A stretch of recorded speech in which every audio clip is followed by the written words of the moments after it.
इत्तेहाद करने वाले, उनसे मेरा सवाल है कि एक बैनर छपा था जिसको हमने सब ने देखा, और वो बैनर में लिखा हुआ था कि देहातियों का शहरों पर कब्जा नामंजूर। क्या कभी इन दूसरी पार्टियों ने इस पर गौर किया है कि वो कह क्या रहे हैं और किस नुक्ते पर इकट्ठे हो रहे हैं? बात तो नुक्ते की ढूंढने की होती है। दूसरा एक नारा लगा था कि सिंध के 2 हिस्से करो। 2 हिस्से करने की एक और बात चलती हुई रहती है।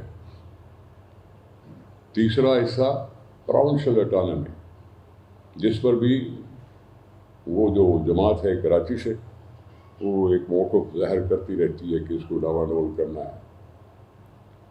और भी देखा क्या कि नवाज शरीफ साहब भी 18वीं तरमीम को चेंजेस करना चाहते हैं।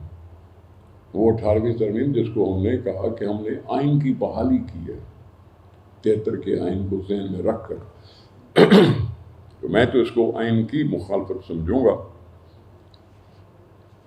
लेकिन ये बाकी जो भी चीज़ें हैं, मेरा GDA से भी सवाल है, मेरा PMLN से भी सवाल है, मेरा JUI से भी सवाल है कि किस नुक्तों पर आपस में गठजोड़ कर रहे हैं।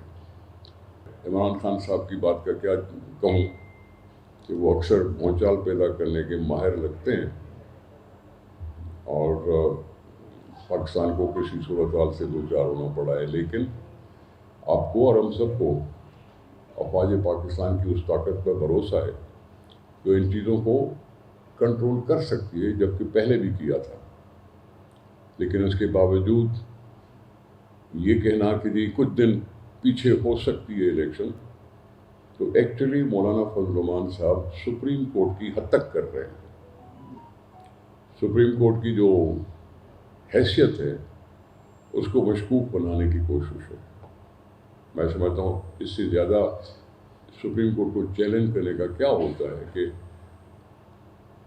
8 फरवरी का ऐलान हुआ, सुप्रीम कोर्ट ने कुछ गारंटीज लिखवा के ली, और 8 फरवरी की तारीख को न चेंज करने वाले वायदे भी लिए गए। अब एक पॉलिटिकल पार्टी का लीडर इस तरह से बातें करके वो न आइन का और न सुप्रीम कोर्ट का ख्याल रख रहा है। अब सुप्रीम कोर्ट अपने ही ऐलान पर क्या करेगी? ऐलान मुझे तो उम्मीद है कि चीफ जस्टिस साहब अपनी बात पे अड़े रहेंगे। मैं नहीं समझता कि पीपल्स पार्टी ताख़ीर की हिमायत करेगी। हम वो वाहिद पार्टी हैं जो इस वक्त तक इलेक्शन मांग रहे हैं। ये इलेक्शन मांग रहे हैं कौम के लिए, ये पीपल्स पार्टी के लिए नहीं है।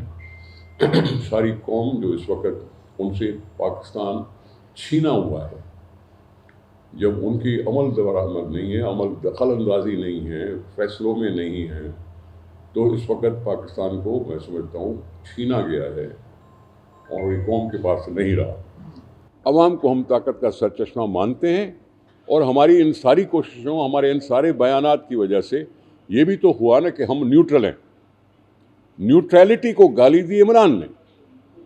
जब उन्होंने कहा कि हम न्यूट्रल हैं, हम किसी के बीच में नहीं पड़ेंगे, तो इमरान ने कहा ये तो जानवर है। हमने तो वेलकम किया था, हमने वेलकम किया था कि जी हाँ, अब इस्टेब्लिशमेंट ये कह रही है कि हम न्यूट्रल हैं। न्यूट्रलिटी की जो मुखालिफ जमात थी वो पीपल्स पार्टी नहीं थी, PTI थी। साफ उन्होंने कह दिया था कि ये तो ऐसे जानवर होते हैं। तो इस्टेब्लिशमेंट को न लाएं, 26 करोड़ अवाम के बारे में सोचें। ये मुल्क इस वक्त अवाम के पास नहीं है। गाँव में अगर सोलराइज लग गया, शहरों में सोलराइज लग गया, 300 यूनिट की हद रख दी। ये डूएबल चीज़ें हैं जो अवाम को चाहिए। कोई सहूलत, उनकी ज़िंदगी कुछ आसान हो, ये चाहिए। अनाज के लिए, ज़राअत के लिए कार्ड क्यों? क्योंकि हारियों को अगर कार्ड होगा, हो सकता है उस कार्ड की वजह से वो फर्टिलाइज़र ले सकें।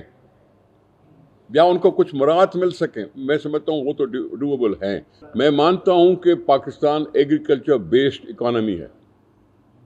उसका मैं सबूत भी दे सकता हूँ कि हमने आमदनी कैसे बढ़ाई। जब 2008 का ज़माना आया था तो उस वक़्त जनरल मुशर्रफ गया था चला, वहाँ गंदम की फी मन की कीमत थी 500 रुपये, हमने उसको बढ़ाए 800 किया पहले दफ़ा। उस 8 साल की वजह से लोगों ने काश्तकारी में इजाफा कर दिया। पहले हम गंदम बाहर से मंगाते थे, फिर 2008 के बाद हमने गंदम को एक्सपोर्ट करना शुरू किया।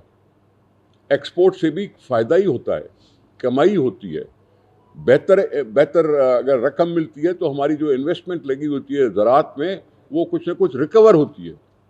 इसी तरह से जब ये मैनिफेस्टो आएगा, किताबचा आएगा, उसमें भी लिखा हुआ तरीका होगा कि हारियों को इस कार्ड के हासिल करने से कैसे कैसे फ़वाइद मिलेंगे, किस तरह से फ़वाइद मिलेंगे। कर्जा लेना है उसके भी लिखा हुआ आएगा।